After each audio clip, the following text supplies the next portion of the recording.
Hello, welcome. I'm Hannah, and today we're going to be talking about the new Looxi Spirits and Sparkles collection. I'm pretty excited. I also have my shadows in this palette that I used for my video that I posted probably yesterday, where I did like a really dimensional, sparkly look using all of these. So if you're interested in that, I'll link that down below, but today it's just going to be these shades up here. I feel like it's been a while since there's been like a normal Looxi collection. Like we had the Halloween one back in October, but that was like a big collection with a lot of formulas. And before that, I think was the multi-chromes, right? So I feel like it's been a really long time since we've had like a small curated bundle. And I'm really excited. The word sparkle is in the name. I'm all about sparkle, and I'm pretty sure like since it's in the name, they have to be sparkly, because otherwise it's like against the law or something. So I'm going to go through them, put them all in my eyes, and we'll try to see what's good and what's not good. As usual, I don't have anything on my eyes, and we're going to start with the shade Champagne Punch. This one looks really sparkly. I'm really excited for it. And in the swatch picture that Looxi posted on their Instagram, it might have been a story or it might have been a post. I'll post a screenshot of it anyway. I thought this one looked like one of the most sparkly ones, so we're gonna start out with this one. It's described as a light champagne gold that shifts to turquoise and light pink. It feels nice and thick, a little bit like soft, like emollient, and I could definitely see that pink on my finger. Yeah, it feels a little bit more tacky than a lot of their shadows do when I'm applying it. Okay, I think it does look nice and sparkly, but it reminds me a lot of some of the shimmers that were in their collection a couple months ago that had Venus and Arctic Rose.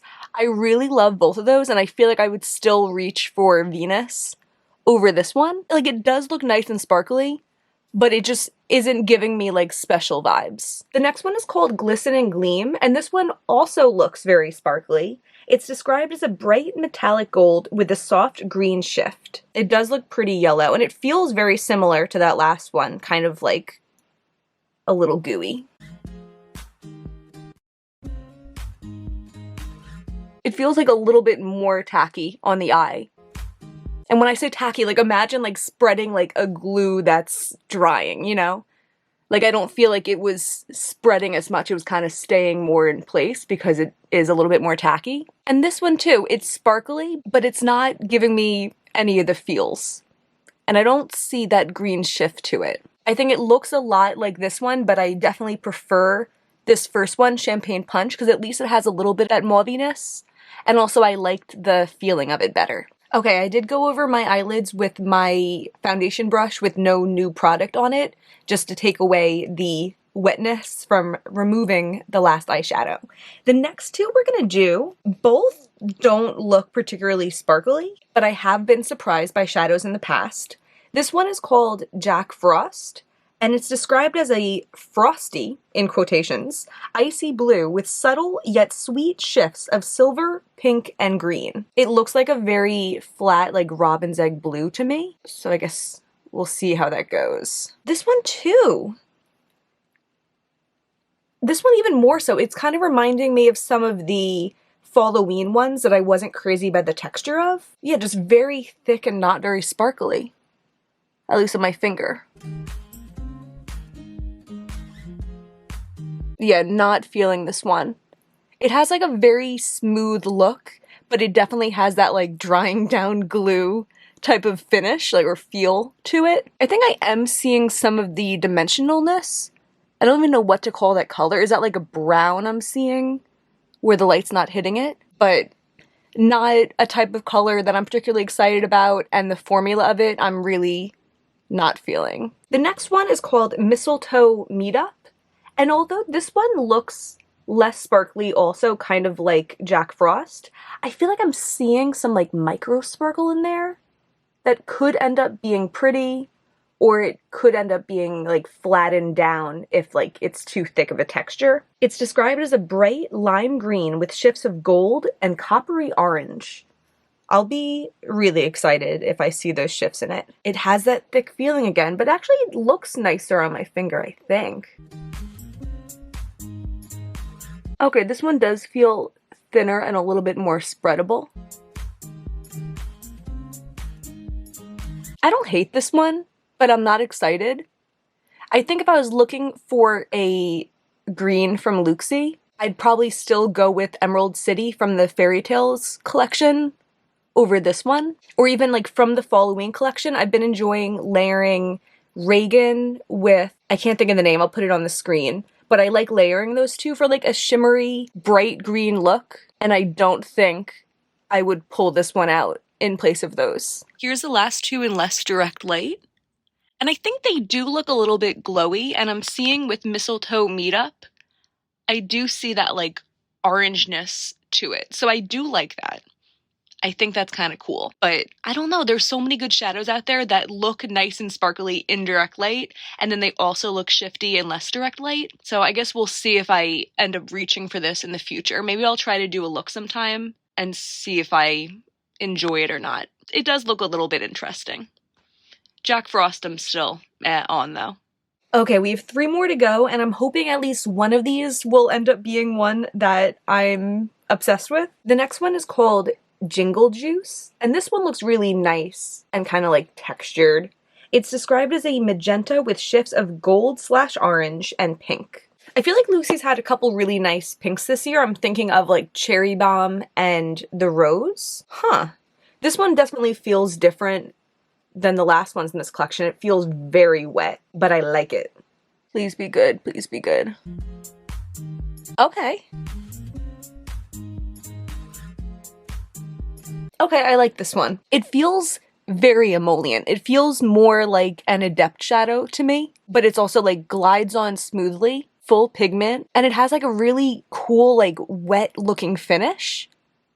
I can dig it, and I definitely see that orange in there. Yeah, this is my favorite shadow so far. I like this one a lot. It is sparkly, but it's sparkly in that wet way, and that also makes me feel like it'll work well for my lower lash line, because although I'll accept when I use a really sparkly shadow and get full out down my face because I'm using that on my lower lash line, I prefer to use something a little bit more smooth, and I think this would like accomplish both. It would look really sparkly, but apply more smoothly. I mean, it did give me a little fallout, but I feel like that's like a solid flake and not just like a little sprinkling of powder, you know? Yeah, I'm excited to use this one. Definitely my number one so far. This next one's called Sugar and Spice, and I'm really intrigued by the color. It looks like a cool taupe. It looks really interesting, but the look of the finish in the pan, I could see it being like some of the ones we already tried, so we'll have to find out. It's described as a light beige with a pink, purple, and blue shift. I really hope I like this one. It's kind of feeling like the last ones. Okay, it is gliding on pretty smooth. Here's what I feel about this. I'm not obsessed with the texture of it. I don't entirely mind it. Like, I don't think it's the worst texture of the group, but it's not something that particularly draws me in based on texture. But I think the shade is really interesting and unique. Again, it's kind of doing that thing where it looks a bit wet, and you could really see that like kind of like a reddish brown base with a cool tan sheen to it. And I can't think of anything else in my collection that looks like this. I could see this being a good shadow when you want something that feels like a little bit interesting but isn't going to steal the show. I could see this being a good professional eyeshadow, a good everyday eyeshadow, a good kind of like throw it on and forget about it eyeshadow. And I am excited about it. But yeah, I am biased to the color. I think if it was this formula in a shade that I already have ones I like better of, it might not be my first pick, but it feels very unique to me, and it gets a lot of points for being unique. So these two, I like them both. We have one left. I did put on primer for this one because I'm going to be wearing whatever look I make with this swatch for the rest of the day. I don't really feel like primer affects the way it goes on for me, but it does affect the staying power, so that's why I have it on. This final shade is called Goody Gumdrop, and it does look particularly sparkly. It's described as a light metallic lavender with shifts of gold and blue. I find the description really interesting because it looks so cool toned. It definitely looks like a really light lavender to the point that it's nearly silver. And if there happens to be gold in it, which is warm toned, I would be really surprised and impressed. So let's see. It feels thick, not necessarily in the bad way. Huh, I am seeing that like yellowy gold around the edges of it. Okay, I think I could dig this one. I always think it's so interesting when shadows are so light but so intensely pigmented that it really creates like a bold white effect on the eye, but also like you can see that lavenderness to it on the outer edge.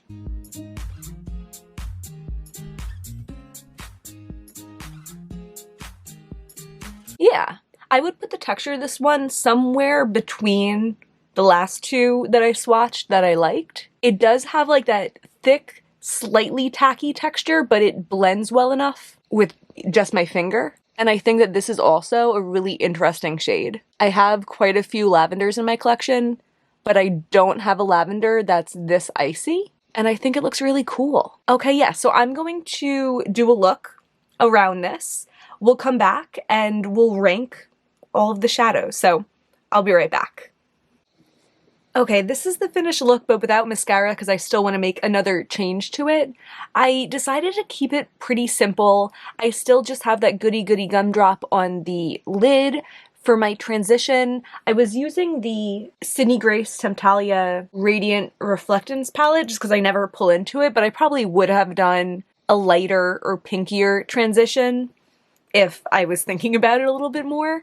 On my lower lash line, I used the same transition, just on the outer half, and then I went in with that pink that I really liked, Jingle Juice. And I had gone on and on before about how I feel like it would make a good lower lash line color, but I felt like it took so much work to even get it to look like this. Like when I was picking it up with the brush, it was just picking up the shimmer particles and not like a smooth swipe of the color. So I probably won't be using this on my lower lash line again. And then on the inner part of my lower lash line, I went in with the other one that I liked, the Sugar and Spice. And that does look interesting. I think it's a little bit lighter than I would like my lower lash line to be. And I did also go in my inner corners with that. I already covered it up, so I'll put in a picture of when just my inner corners was Sugar and Spice. But I just felt like the mauve-y base to it was a little bit too much of a contrast with my skin tone, so I didn't like how it looked. I think if you have more of a medium skin tone, it might look a little bit more natural, but for me, I didn't like it. And I went over that with my highlighter, which is Becca Moonstone. The change I want to make now is I'm just not liking how the lower lash line's looking, and I just want to go over it with a purple matte, but I figured I would talk you through the steps that I did with the colors in question before I do that. So I'll be right back again. Okay, here's the finished look. For real this time. It's not my favorite look ever, but I think it's fine, and I will step out into the world looking like this. For my lower lash line, I just went over exactly what was there before with Flighty, this grape purple from the Menagerie Flight Club palette. It's kind of my go-to lower lash line matte palette. On my lips, I started with the ColourPop liner in Cool Brown, and I went over it with the Rare Beauty lip balm in Thankful, and it looked so cool, like cool toned, and I just felt like my whole face looked kind of dead, so I ended up adding a little bit of this Kylie gloss in the shade Felt Cute, because I just needed a little bit more warmth to my skin, and at that point I'd also added a little bit more pink blush, and I do think the overall effect is okay now. It's just funny because I feel like it used to be the regular thing that I would buy an entire Looxi collection, and like some of my oldest Looxi collection videos, I was like calculating the success percentage and deciding if like the collection as a whole was worth it or not. And I kind of moved away from that line of thinking because it started being more hits than misses in the collections. And I just feel like this is the first time in a while that I'm just like, I really did not like a lot of these. Again, It's my opinion. I think these videos are great because you get to see how it looks on the eye and decide for yourself if that's something that you want on your eye or not. But for me, 3 of the shadows felt like worth it, and 4 of them didn't. Overall, including shipping, I paid like $21 for these. So $21 for 3 shadows that I like comes out to like $7 each, and that still makes it worth it for me. I'm just surprised because it hasn't been like this in a little while, you know? They have had all of their shadows marked down to $2.50 for a long time now, and it's so long that it's not just like a short time promotion. I'm wondering if they cut costs on eyeshadows to make the 16% discount worth it, and maybe that's why I'm not a big fan of this collection, and I wasn't a big fan of most of the Halloween shadows also. I don't know, just a thought. When brands have sales all the time, it's not just a sale, it's like, that's how much they value the product, you know? Whatever. Let's go through these quickly. I'm going to rank them just based on the formula, how much I'm excited to use them, how they fit into my collection. Yeah. Last place is going to be Jack Frost. I felt like this one was the intersection of I don't like the color and I don't like the formula. Touching it now, it just feels so like thick but hard. And I hope I'm clear with that too, because I know I use like thick for eyeshadows in a good way sometimes. But with these, when I mean thick, I mean like tacky and like thick but dry. And I don't like that. I didn't think the shadow was particularly shimmery either. And I'm not a big fan of the color. If it was a color that I'm obsessed with, maybe I'd feel differently, but it's the intersection that gets it into last place. The next 2 are pretty close to each other, but I'm gonna put in 6th place this one, Glisten and Gleam. This was the second one that we tried out, and it was shimmery, but I just found it very uninteresting, and that's why it's ranked so low. I mean, looking at the swatch now next to this, I feel like there's a big leap between those 2, because this looks like a nice shimmery shadow and this just looks like a boring shadow. So maybe I would reconsider and put that in 5th, but as I said, they are very close to each other. So number 5, what I had put was Mistletoe Meetup, and the reason this one gets ranked a little higher is because of what I showed you in that other angle footage, that it has that interesting flip to it. And that is a big redeeming factor for me. But at the same time, I often do value sparkle over interesting flips. But this is such like a boring color sparkle. I don't know, I'm gonna stick with this order for now, but this is my first impressions and it probably will change as I experiment with these a little bit more. In 4th place, I'm going to do Champagne Punch. This one, not bad, but Looxi has put out shadows similar to this that I like better. And actually, I'm gonna do the comparison now with this in Venus. So this is Champagne Punch. It does look pretty. It does look pretty. And this is Looxi Venus. You could see that Venus is a bit more cool toned, but overall pretty similar.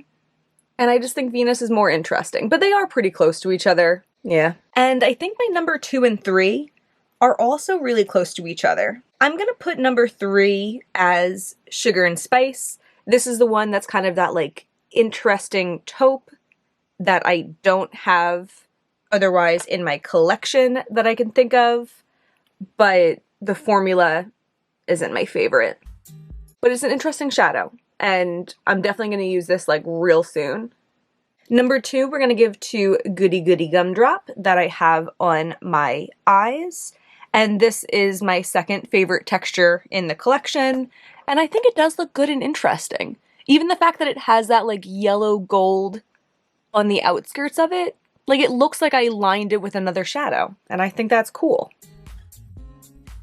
Oh yeah, you could see from the swatch too how that like looks pretty like full. Like it looks like a full pigment shadow. It's cool. It's an interesting shade. And number 1 is going to be Jingle Juice.